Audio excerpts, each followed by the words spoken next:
del director de FECIT, señor Sergio Alburquerque Lillo, quien realizará la ponencia Aspectos constitucionales y descentralización. Muy buenos días. Primero que nada agradezco a la Universidad de Talca por acogernos, digamos, para el lanzamiento de nuestra fundación. Agradezco también a todas y a todos los que nos acompañan, especialmente a los más jóvenes. Bueno, nos encontramos en un momento constituyente y yo les voy a hablar, digamos, de la nueva constitución y de la descentralización fiscal. Le voy a agregar ese apellido, no obstante que me voy a referir en algunos puntos a otros tipos de descentralización. Nos vamos a centrar en la descentralización fiscal.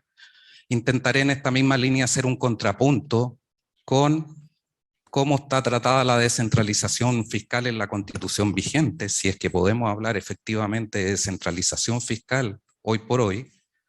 Y dicho esto, la verdad es que un par de notas previas. Quisiera decir que el borrador de nueva Constitución, por primera vez me atrevería a decir en el constitucionalismo chileno, consagra expresamente la idea de sistema tributario. Estamos hablando del lanzamiento de una fundación de estudios sistémicos tributarios y por primera vez en el constitucionalismo chileno un borrador de constitución habla expresamente de sistema tributario. Y además lo condiciona al cumplimiento de una serie de principios como solidaridad, progresividad, legalidad, no confiscatoriedad y justicia material. Digo esto porque la mirada, naturalmente, en caso de aprobarse la Constitución, tendrá que ser necesariamente sistémica. Y los sistemas están conformados por partes. Si uno lo mira, podría entender un sistema tributario como un conjunto de tributos, pero también podría entenderlo como un conjunto de subsistemas, ¿verdad?, que necesariamente tienen que integrarse y coordinarse. Y podríamos hablar en esa perspectiva también, en la línea de descentralización fiscal, de que junto con un sistema tributario central, por denominarlo de alguna manera, tendremos, o al menos lo que se propone, subsistemas o sistemas territoriales. Es decir, sistemas tributarios relacionados con las entidades territoriales.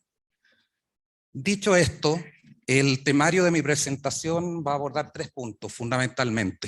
Primero, un marco conceptual breve sobre la descentralización fiscal.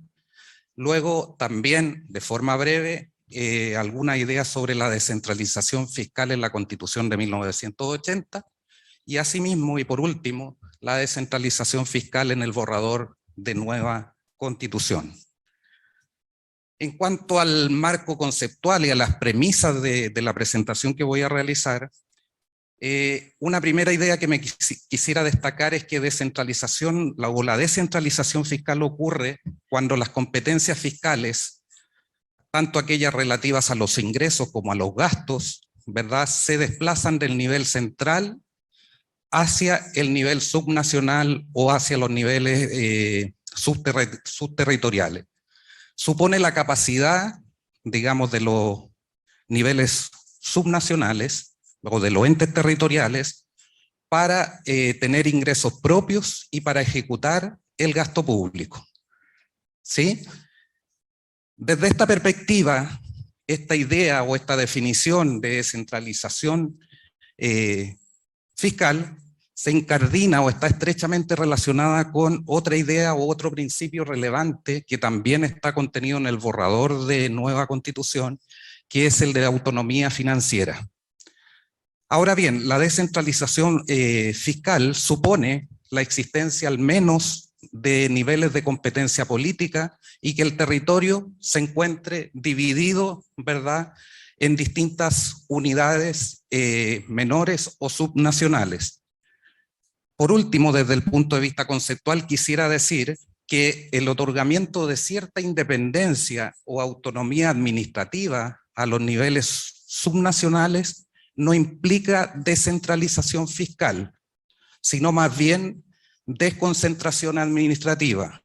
Y advierto esto porque, desde mi punto de vista, lo que tenemos hoy por hoy es más bien un esquema, ¿verdad?, de descentralización administrativa, y en el último tiempo uno podría agregar de cierta descentralización política, mas no de descentralización financiera y fiscal. Si nos vamos a la Constitución de 1980 y nos hacemos la pregunta si esta Constitución efectivamente, digamos, se enmarca dentro de esta idea de descentralización fiscal, tendríamos que tener en consideración ciertas normas del texto fundamental. Partiendo por el artículo 3º, que dice que el Estado de Chile es unitario. La administración del Estado será funcional y territorialmente descentralizada o desconcentrada, en su caso en conformidad a la ley.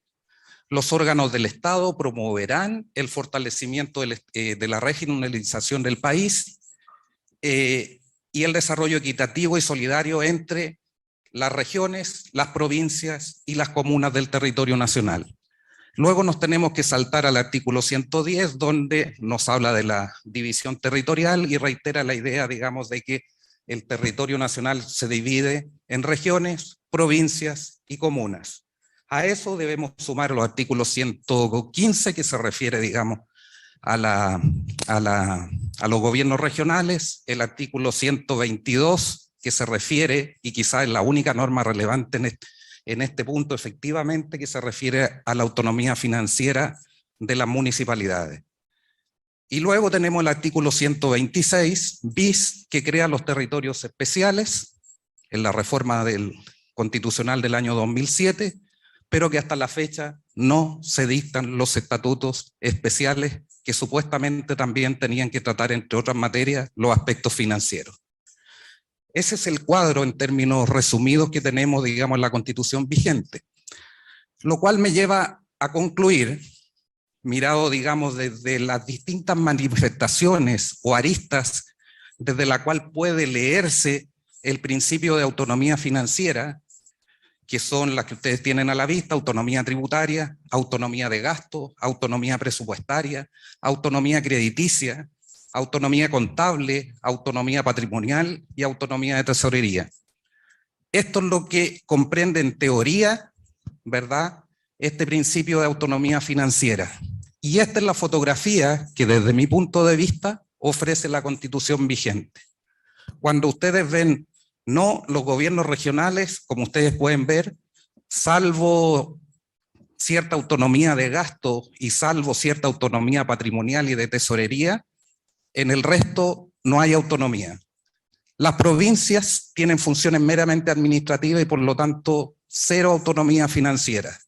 Las municipalidades, un poco más, tal vez dentro de todo el esquema, pero en cualquier caso parcial. Y los territorios especiales, al no existir los estatutos todavía especiales, podríamos decir que no tienen ninguna de las manifestaciones de la autonomía financiera. Dicho esto, vayamos ahora al borrador de nueva Constitución. Uno podrá decir muchas cosas, que hay duplicidades, que el texto es asistémico, que todavía habría que esperar la versión final que resulte de la armonización y de las normas transitorias, pero desde mi punto de vista hay ideas claras que marcan una tendencia hacia una nueva forma de Estado, donde la descentralización fiscal y la autonomía financiera son uno de los ejes fundamentales, y lo voy a intentar demostrar con lo que viene. Parte hablando de la idea de Estado regional, y este Estado regional está conformado por entidades territoriales autónomas, que en cualquier caso deben preservar la unidad y la integridad del Estado. Estas entidades territoriales autónomas tienen personalidad jurídica y patrimonio propio, y las potestades necesarias, ¿verdad?, para gobernar dentro de los límites que establece la Constitución, la ley y la naturaleza.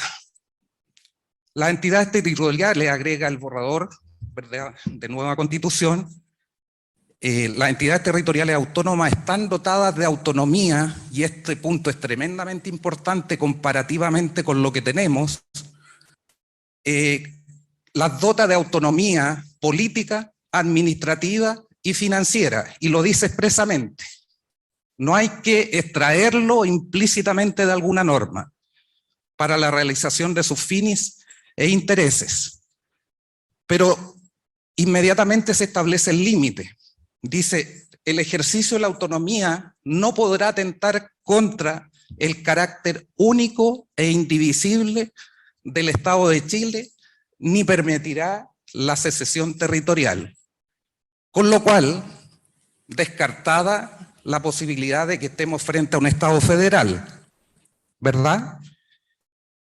Y a partir de estas características y de otras que veremos, yo me atrevería a decir que estamos frente a lo que en doctrina, en teoría, se denomina un Estado regionalista, es decir, estamos frente a un programa que lo que persigue es pasar desde un Estado unitario, diría fuertemente centralista y con algunas manifestaciones concretas de descentralización administrativa y política, más no financiera, ¿verdad?, a un modelo de Estado donde progresiva y paulatinamente, ¿verdad?, las entidades territoriales van a ir siendo transferidas competencias con los recursos necesarios y suficientes para que puedan cumplir con los fines que les confiera y las competencias que le confiera la Constitución y la ley.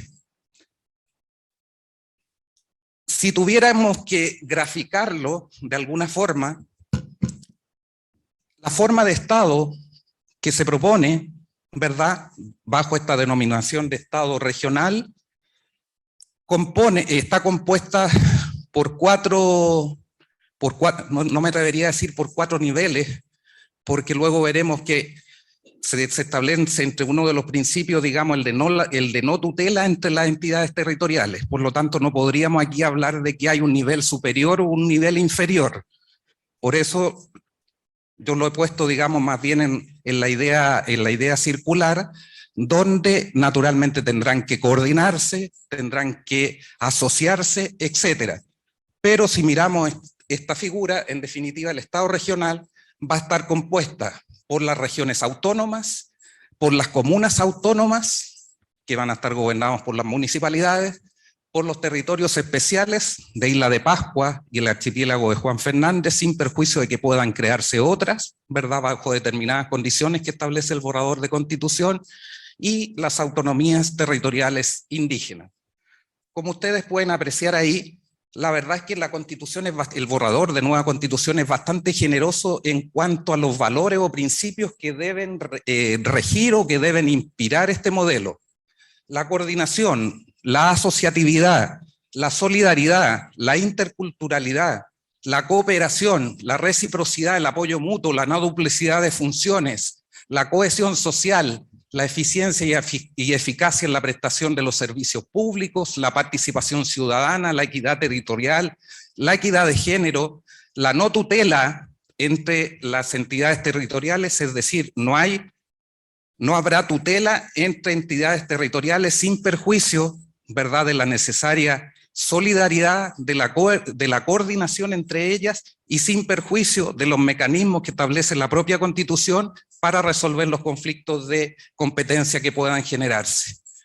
Asimismo, y de una extremada importancia, se consagra el principio de correspondencia entre competencias y recursos. En esto me voy a extender un poquito más. El principio es el siguiente: cada vez que desde el Estado central se transfieran competencias a las entidades territoriales, deberá transferirse no solo la competencia, sino que el personal y los recursos suficientes y necesarios, y además de forma oportuna, establece el borrador de Constitución, para que las entidades territoriales puedan cumplir con los fines, ¿verdad?, que establece la Constitución. De igual modo, se consagra la idea de la erradicación preferente de las competencias de la entidad local, es decir, se establece un orden de prioridad donde las competencias se van a erradicar fundamentalmente donde se entiende que están las necesidades más cercanas, es decir, en las entidades locales, luego en las regiones y finalmente en el Estado. ¿De acuerdo? Incluso hay una cláusula residual que establece que en todas aquellas competencias que la Constitución no establezca expresamente de competencia de los gobiernos regionales, va a ser de competencia del Estado central, sin perjuicio de las transferencias de competencias que puedan realizarse, ¿verdad?, dentro del marco y de las reglas que establece el borrador de Constitución. Complementariamente, como ustedes pueden ver en la parte superior, hay una sola norma que se refiere a las provincias. Las provincias se mantienen, pero se dice que será una división territorial con el único objetivo de cumplir funciones administrativas. O sea, parecido a lo que tenemos actualmente, ¿verdad? En esto no se innova, pero tampoco desaparece. En cuanto a la descentralización fiscal específicamente, hay una norma, hoy por hoy se lo denomina artículo 2, pero va a cambiar la norma, que señala expresamente que los gobiernos regionales y las municipalidades gozan de autonomía financiera para el cumplimiento de sus funciones dentro del marco establecido en la Constitución y las leyes. La ley de presupuestos deberá propender progresivamente a que parte significativa del gasto público sea ejecutado a través de las entidades territoriales o de los gobiernos subnacionales. Con lo cual, aquí estamos, no solo digamos esta idea de que el Estado promoverá, sino que aquí se está estableciendo claramente un mandato de que el gasto público tendrá que ejecutarse progresivamente, ¿verdad?, por las entidades territoriales, lo cual implica que el Estado central tendrá que ir transfiriendo paulatina y progresivamente competencias, y no solo competencias, sino que también los recursos necesarios para el cumplimiento de esas competencias. En cualquier caso, y aquí viene el necesario contrapunto y la salvaguarda, el deber y la facultad de velar por la estabilidad macroeconómica y fiscal será centralizada, ¿verdad? Es decir, quien va a ordenar la casa financieramente hablando será el gobierno central, conforme a lo dispuesto en la Constitución. De igual modo, hay otra norma del borrador de Constitución que establece expresamente el principio de autonomía financiera de las entidades territoriales, y la establece en términos generales. Es decir, todas las entidades territoriales que acabo de mencionar anteriormente gozarán de autonomía financiera. Me atrevería a decir que la concepción aquí es que las entidades territoriales tienen el derecho a la autonomía financiera. Y esto implica que van a tener competencias, que van a tener los recursos suficientes y que además van a tener un margen mayor de libertad para definir en qué se gasta, es decir, poder de gasto. En este sentido, este principio de autonomía financiera se agrega, tendrá que en cualquier caso adaptarse a una serie de criterios como el de principio de suficiencia, coordinación, equilibrio presupuestario, solidaridad, compensación interterritorial, sostenibilidad ambiental, responsabilidad fiscal y eficiencia económica. En cuanto a los ingresos de las entidades territoriales, también quedan expresamente señalados en el texto, en el borrador de la Constitución. Los recursos que se les sean asignados en la Ley de Presupuesto del Estado, los impuestos en favor de la entidad territorial, es decir, se mantiene la posibilidad de los tributos de afectación, la distribución de impuestos establecida en la Ley de Presupuesto, cuestión que tendrá que hacerse anualmente, teniendo en consideración una fórmula que presentará año a año en el proceso de formulación del presupuesto un organismo técnico que tendrá que definir la ley. Las tasas y contribuciones, ustedes saben, quienes han estudiado el derecho tributario, que la clasificación más difundida es la clasificación tripartita de tributos, que distingue entre impuestos, contribuciones especiales y tasas. Hoy por hoy, esta clasificación quedó expresamente, o está expresamente contenido en el texto de la Constitución, con lo cual se resuelven algunos problemas interpretativos que se dieron durante la vigencia de la Constitución actual.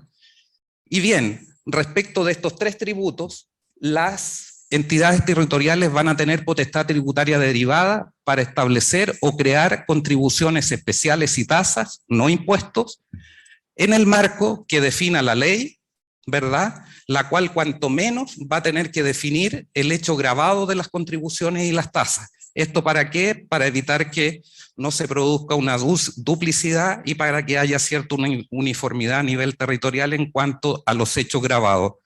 La distribución de los fondos solidarios, la transferencia fiscal interterritorial, la administración y aprovechamiento de su propio patrimonio, las donaciones que puedan recibir las entidades territoriales y otras fuentes de financiamiento que determine la Constitución y las leyes.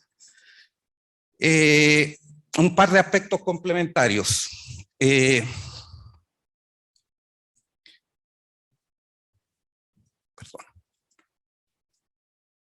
¿Podrán endeudarse las entidades territoriales? ¿Será el recurso al crédito una fuente de financiamiento? El proyecto o el borrador señala que solo podrán hacerlo los gobiernos regionales y locales. Tendrá que haber una autorización por ley general o especial. No podrá ser para financiar remuneraciones ni gasto corriente, no tendrán la garantía del fisco y estará limitado a un determinado porcentaje de los presupuestos de las entidades territoriales y adicionalmente no podrá recurrirse al endeudamiento en periodos electorales. ¿Sí? La verdad es que si uno mira este tema, no difiere mucho de la regulación que tiene actualmente, porque también la Constitución de 1980 permitía el endeudamiento de las municipalidades y los gobiernos regionales siempre que hubiese una autorización por ley. Situación que nunca se produjo durante la vigencia de la Constitución, así que es poco probable que se dé esta situación, no obstante, al menos en teoría, existe esa posibilidad. Un tema tremendamente importante, considerando la diversidad y las desigualdades territoriales que se manifiestan en nuestro país, es la consagración expresa del principio de solidaridad interterritorial. Es decir, el borrador de Constitución establece distintos mecanismos para corregir las desigualdades económicas entre las entidades territoriales. Entre ellos, un fondo para territorios especiales, un fondo de compensación para las entidades territoriales con menor capacidad fiscal, un fondo tremendamente importante de contingencia y estabilización macroeconómica para hacer frente, permítanme la expresión, en los tiempos de vacas flacas. Cuando disminuyan los ingresos ordinarios, de todas formas, este fondo va a permitir de alguna forma de que la prestación de los servicios públicos esté financiado cuando los ingresos ordinarios de las entidades territoriales por distintas contingencias económicas se vean disminuidos. Junto con estos fondos tenemos las transferencias fiscales incondicionales y las transferencias, ¿verdad?, que van a tener que hacer las regiones y las comunas que tengan ingresos superiores en beneficio de aquellas comunas o regiones o entidades territoriales que tengan un ingreso promedio más bajo. Termino señalando dos cosas. Una, que mayores competencias, mayores recursos, mayor autonomía financiera, mayor descentralización fiscal supone riesgos y por lo tanto tienen que, como contrapunto, reforzarse algunos mecanismos. ¿Cuáles? Los de control. Y se establece, y lo de la responsabilidad. En este sentido, el borrador de constitución en lo que dice relación con la responsabilidad fiscal va más allá de los mecanismos tradicionales de responsabilidad que conocemos, la responsabilidad política, penal, administrativa, civil, sino que dice que se van a tener que establecer mecanismos que garanticen efectivamente el resarcimiento del daño al patrimonio fiscal cuando se incumpla la autonomía o los principios establecidos en la Constitución.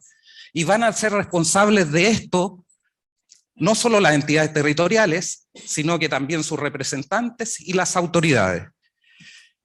En esta misma línea de tremenda importancia es la competencia que se le otorga a las contralorías regionales.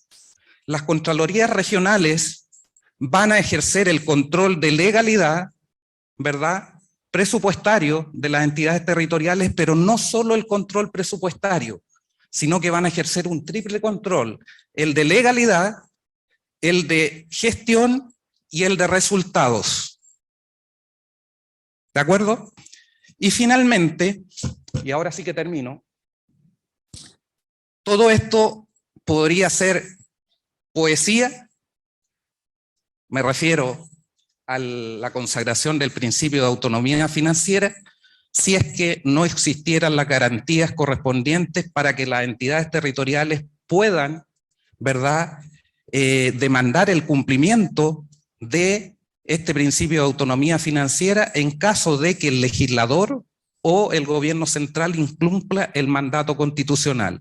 Y en ese sentido podemos destacar garantías institucionales, pero especialmente también garantías jurisdiccionales. Y en este sentido se establece a la Corte Constitucional, o a la nueva Corte Constitucional, una competencia en particular para resolver los conflictos de competencia que se generen entre el gobierno central o el Estado central y las entidades territoriales, o entre las entidades territoriales relativos a la autonomía financiera.